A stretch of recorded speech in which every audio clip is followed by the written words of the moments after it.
nước chúng ta đã trải qua một chuỗi dài đau thương của lịch sử, và kể từ ngày nguyên tổng thống Nguyễn Văn Thiệu ra lệnh rút lui khỏi Kon Tum và Pleiku, những chuỗi ngày đen tối tiếp theo nhau và đã đưa đến khung cảnh chính trị và quân sự rất u ám hiện tại. Như quý vị đã biết, vào thứ Hai, 21 tháng 4, tức là cách đây một tuần, nguyên tổng thống Việt Nam Cộng hòa Nguyễn Văn Thiệu đã từ chức cũng ngay tại phòng khánh tiết dinh độc lập này, và anh bạn phóng viên chúng tôi cũng đã trực tiếp truyền thanh hầu quý vị về lễ từ chức lịch sử đó. Phó Tổng thống Trần Văn Hương theo hiến pháp đã lên đảm nhiệm chức Tổng thống Việt Nam Cộng hòa, và nếu tính đến ngày hôm nay thì Tổng thống Trần Văn Hương đã giữ chức vụ nguyên thủ quốc gia được đúng 7 ngày, và hôm nay là ngày 28 tháng 4, Tổng thống Trần Văn Hương với sự trầm chất của Quốc hội lưỡng viện sẽ trao quyền Tổng thống Việt Nam Cộng hòa cho Đại tướng Dương Văn Minh trong một vài phút tới đây. Tổng thống Hương đã được Quốc hội chỉ thị tìm kiếm đường lối và biện pháp để vãn hồi hòa bình miền Nam Việt Nam, và rồi thì ông đã giao trách nhiệm đó cho Quốc hội là để tìm kiếm người thay ông có thể tìm thấy đường lối và biện pháp vãn hồi hòa bình trong miền Nam Việt Nam. Nghị quyết ngày 26 tháng 4 của lưỡng viện Quốc hội đã quyết định như vậy, và ngày hôm qua Quốc hội lưỡng viện một lần nữa họp khoáng đại và đã bỏ thăm với số phiếu đa số tuyệt đối chấp thuận để Tổng thống Trần Văn Hương trao quyền Tổng thống Việt Nam Cộng hòa cho Đại tướng Dương Văn Minh. Nói như vậy có nghĩa là hiến pháp đã có một vài điều khoản không được thi hành nữa.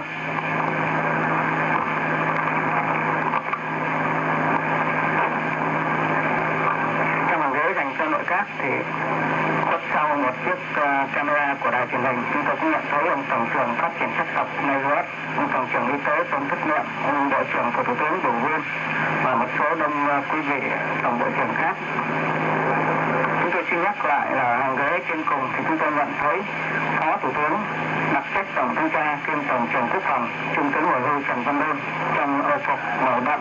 Bên cạnh ông là tiến sĩ Nguyễn Văn Hào, Phó Thủ tướng đặc trách sản xuất kiêm Tổng trưởng Công nghiệp và Kỹ nghệ. Phó Thủ tướng Hào mặc y phục 4 túi màu xanh nước biển, và bên cạnh Phó Thủ tướng Hào là Phó Thủ tướng Dương Kích Nghĩa, đặc trách các chương trình cứu trợ và định cư. Phía sau hàng ghế mà chúng tôi vừa nói tới quý vị Phó Thủ tướng, chúng tôi nhận thấy linh mục Cao Văn Luận, chúng tôi cũng nhận thấy ông Quốc vụ Khanh Lê Trọng Quát, ông Quốc vụ Khanh Nguyễn Văn Ái, ông Quốc vụ Khanh Phạm Thái và ông Nguyễn Xuân Phong, Quốc vụ Khanh đặc trách Hòa Đàm kiêm Tổng trưởng Phái đoàn Hòa Đàm.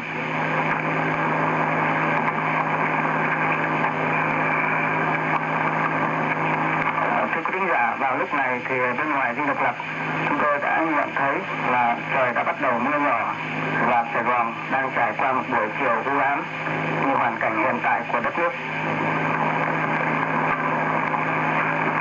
Đây là phóng viên hệ thống truyền thanh Việt Nam, và chúng tôi xin nhắc lại là quý khán giả đang theo dõi buổi trực tiếp truyền thanh về lễ trao nhiệm chức Tổng thống Việt Nam Cộng hòa giữa Tổng thống Trần Văn Hương và cựu Đại tướng Dương Văn Minh. Tổng thống Trần Văn Hương đã rời khỏi ghế ngồi của ông. Tổng thống đang tiến tới chiếc bục máy riêng ở phía trước bức tranh quốc tổ.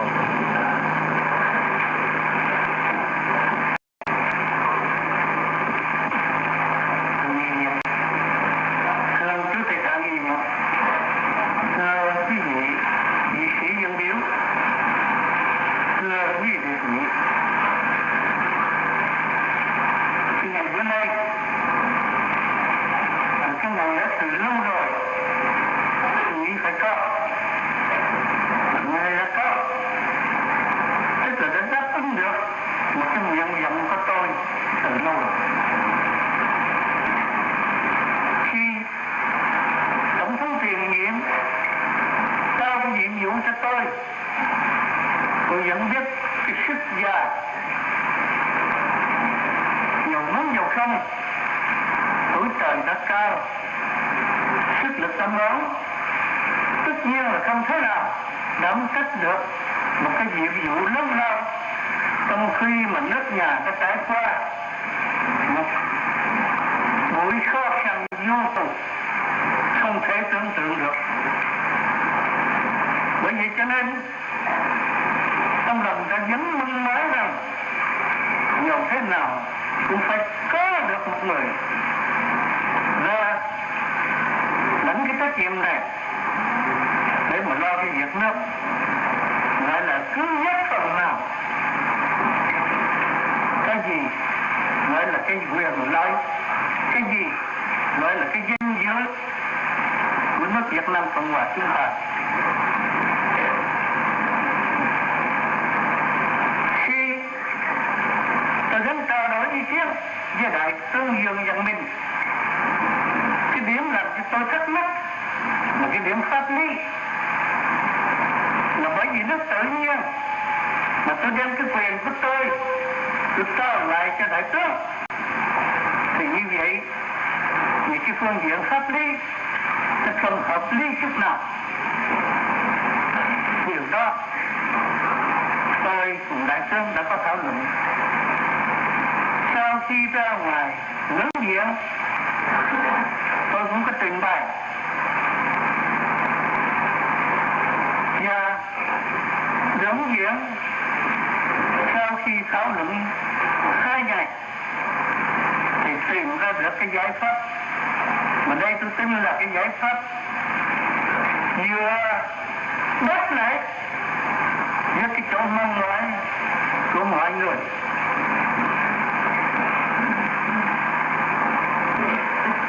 Thưa quý vị, cái điểm thắc mắc về pháp lý hết rồi, thì ngày nay về cái mặt đó chúng ta không còn băn khoăn chi nữa. Thì dòng hết dòng không,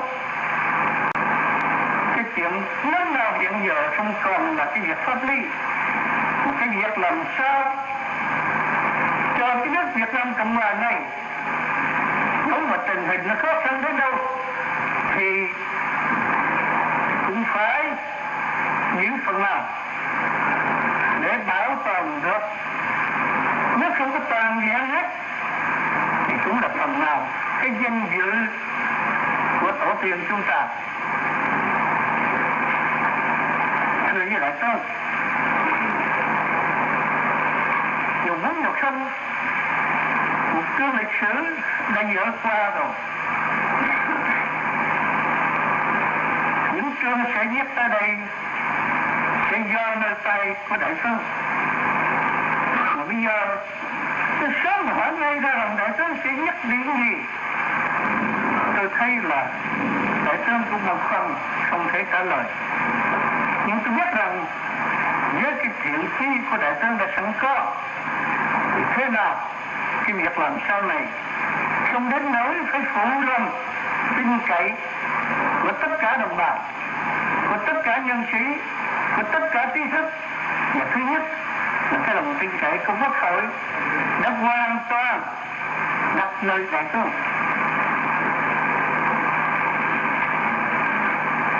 Đường đi nó có khác, nó đã khác, bởi vì triều đại nó thay đổi.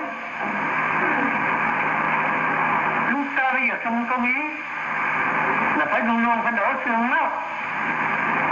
Chúng ta không phải nghĩ là chúng ta phải đến đây người chiến sĩ cuối cùng, viên đạn cuối cùng. Khi mà còn một cái biện pháp nào, một cái giải pháp nào có thể đem lại hòa bình mà không đến nỗi tổn thương quá sức cái danh dự của nước nhà. Bởi vậy cho nên cái đường lối có lẽ là nó ở trong cái khuôn khổ đặt sẵn như thế đó. Danh dự của đại tướng rất là nặng. Khi cái con người của đại tướng mà đã gánh vác cái chuyện này, tôi thấy rõ ràng là đại tướng chẳng những có một cái thiện chí không mà thôi.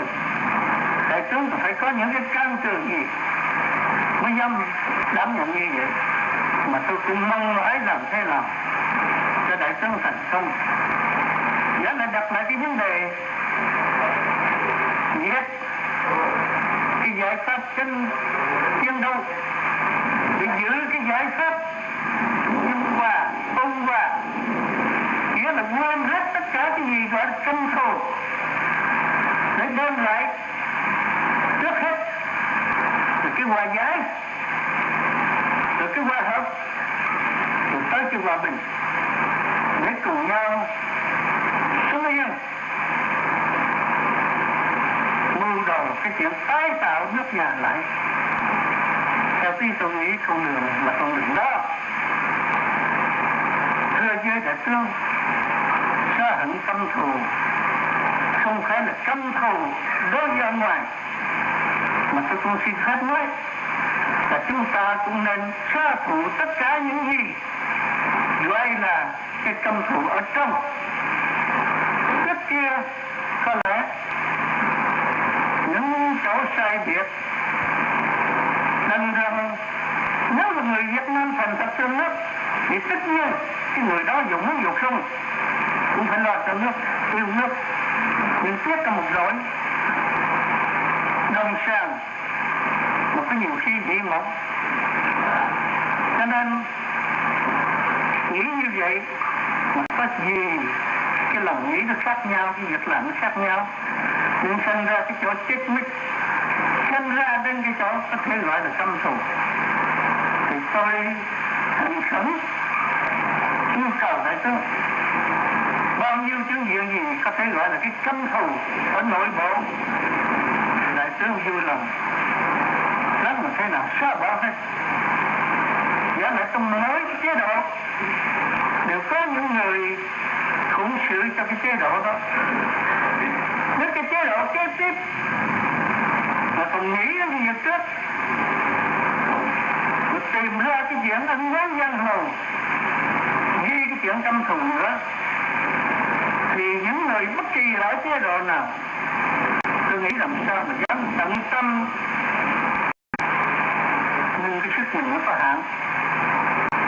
Đại tướng cũng là người,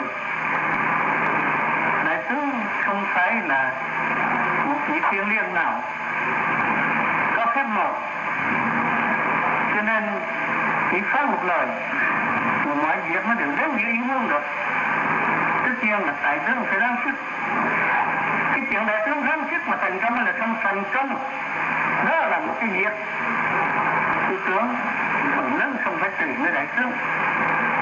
Nói đại tướng thành tâm là vì mất để lo cho nước, để đó mà giảng hồi cái hòa bình lại, để đó lại làm thế nào nhân dân có được sống yên, làm thế nào cho máu đừng có đổ, thịt đừng có rơi. Thì cái công của đại tướng đối với hậu thế sẽ lưu lại đời đời. Thì dầu thế nào tôi thiết nghĩ rằng không bao giờ mà trong đất này quên đến cái công đó của đại tướng. Tôi xin cảm ơn quý vị.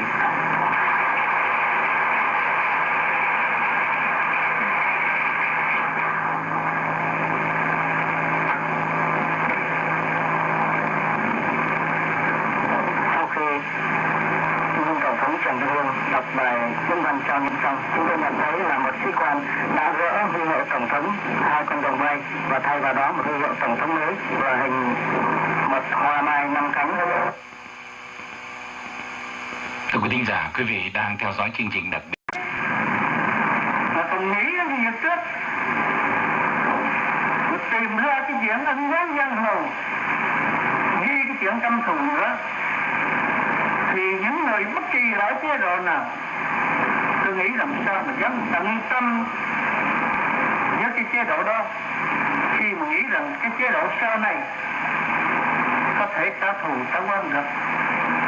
Cái chỗ mong mỏi tôi là như thế, và tôi cũng hết sức thành khẩn yêu cầu đại tướng đừng nghĩ gì cái tiền đồ của nước nhà, đừng nghĩ gì cái sinh mạng, cái sống còn của đất nước này là thế nào cho cái hòa giải, cái khởi sự trước tại trong nước này trước khi đi ra nước ngoài. Còn một điểm nữa có lẽ là điểm chót, tất nhiên là đại tướng ráng hết sức mình mà làm.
yên tâm vì cái sự khó khăn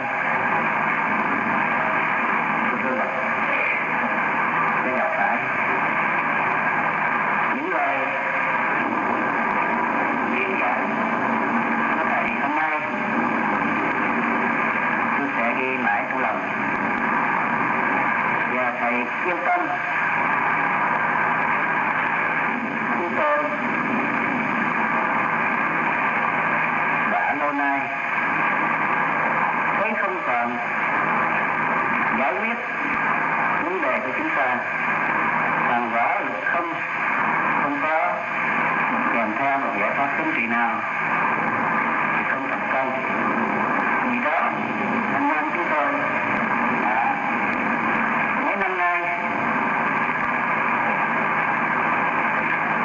thảo luận tìm được giải pháp. Chúng tôi đã chọn lựa giải pháp hòa giải dân tộc. Thế nói như thế để thầy yên tâm để có hận thù lấy hận thù hay là đã quan nghi tất cả mọi ai. Chúng tôi đã chủ trương hòa giải với đối phương. Không lý do nào chúng tôi không hòa giải được Việt Nam một nhà. Thầy cứ yên tâm, tôi xin hứa với thầy. Kính thưa quý vị, Quốc hội Võ Viện trong phiên họp khoáng đại ngày 27 tháng 4 năm 75 đã được các vị hữu trách trong chính phủ và trong quân đội tường trình đầy đủ và trình rõ quy luật với Việt Nam Cộng Hòa trên cả hai mặt quân sự và kinh tế.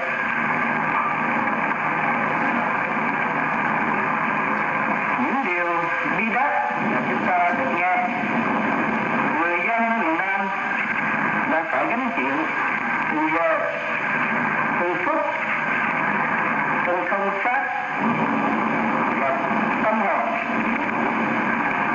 đang phải trả bằng máu và bằng nước mắt. Nhận trách nhiệm lãnh đạo quốc gia trong những giờ phút này thật chẳng có gì là vui sướng. Tôi đã nhận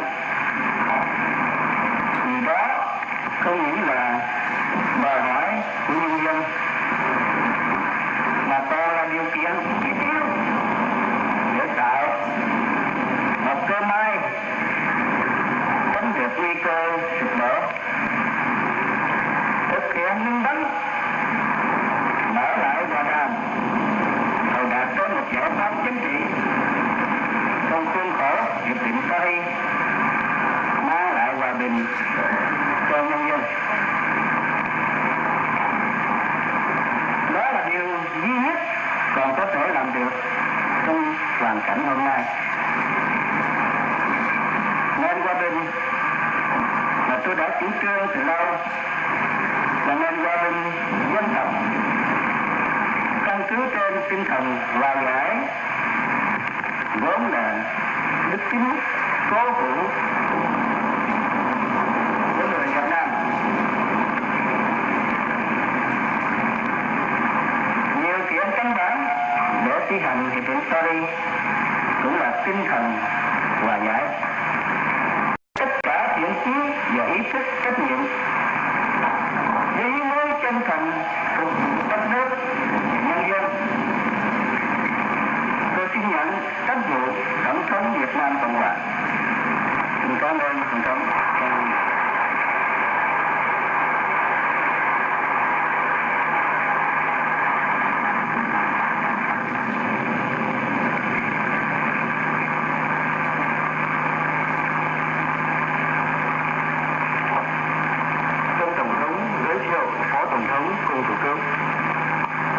Nhân dịp này, tôi cũng xin thông báo cùng toàn thể quý vị và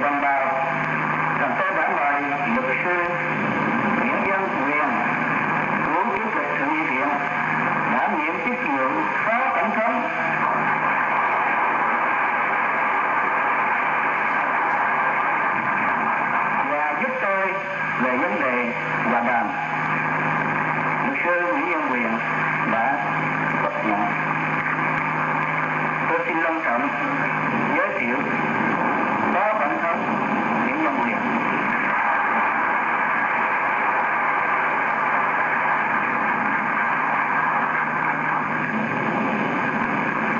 Tôi cũng xin thông báo cùng toàn thể quý vị và đồng bào rằng tôi đã mời giáo sư nghị sĩ Vũ Văn Mão đảm nhận chức vụ Thủ tướng Chính phủ, và giáo sư Vũ Văn Mão đã chấp nhận. Xin long trọng giới thiệu Thủ tướng Vũ Văn Mão.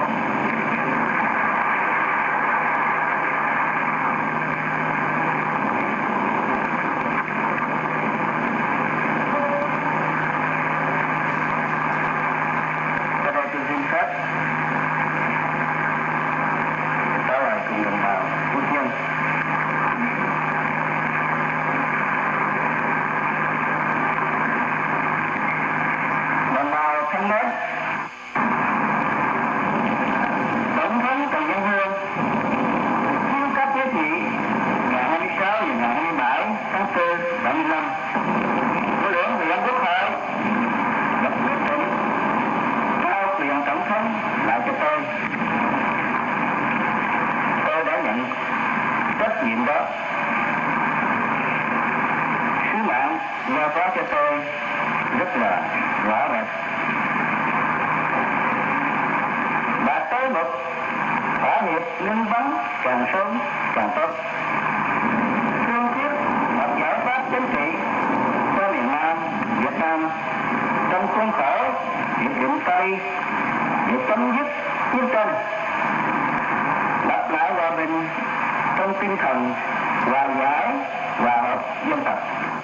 Những nhân vật tiêu biểu cho các đoàn thể tôn giáo, các xu hướng chính trị tại miền Nam vừa có đủ khả năng và đức độ để gây lại niềm tin, vừa có một lập trường hòa giải dứt khoát để không ai có thể nghi ngờ thiện chí của mình và thiện chí hòa bình.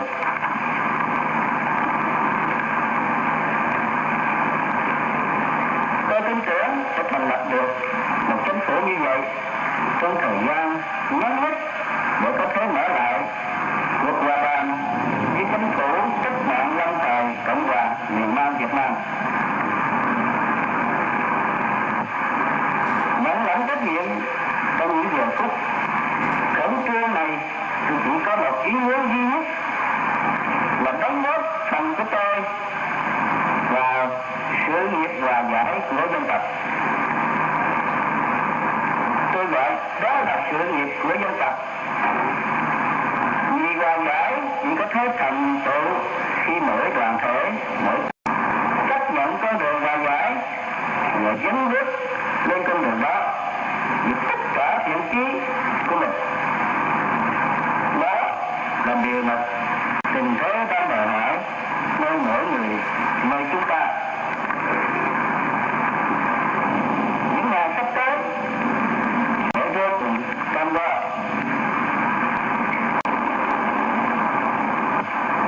Ta không hứa hẹn nhiều với đồng bào, nhưng trong ngắn hạn, chính phủ sẽ hết sức cố gắng để ổn định các sinh hoạt kinh tế xã hội, cải thiện đời sống của đồng bào, cứu trợ nạn nhân chiến cuộc.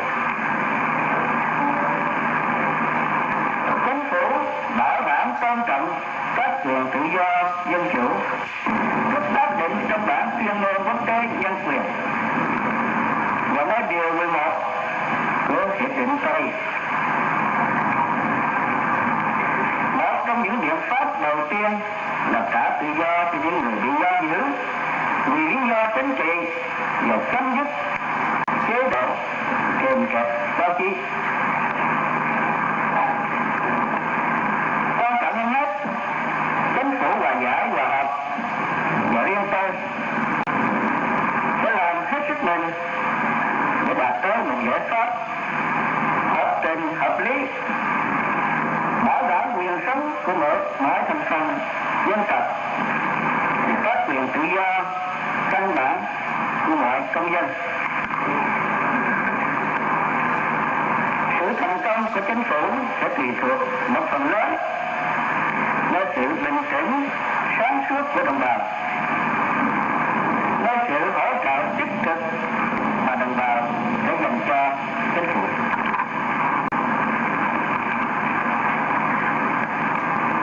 Tôi kêu gọi tất cả các đoàn thể tôn giáo và chính trị hãy bỏ qua những tí hiềm, vượt qua những nghi kỵ, đoàn kết với nhau trong tinh thần dân tộc để tạo thành một sức mạnh hòa bình. Tôi sẵn sàng đón nhận mọi ý kiến, mọi sáng kiến có lợi cho hòa bình và sẵn sàng hợp tác với mọi người có thiện chí. Thưa quý thính giả, chúng tôi vừa mời quý vị theo dõi phần trích đoạn tài liệu đặc biệt của Lưu Sài Gòn Radio liên quan đến ngày 28 tháng 4 năm 1900.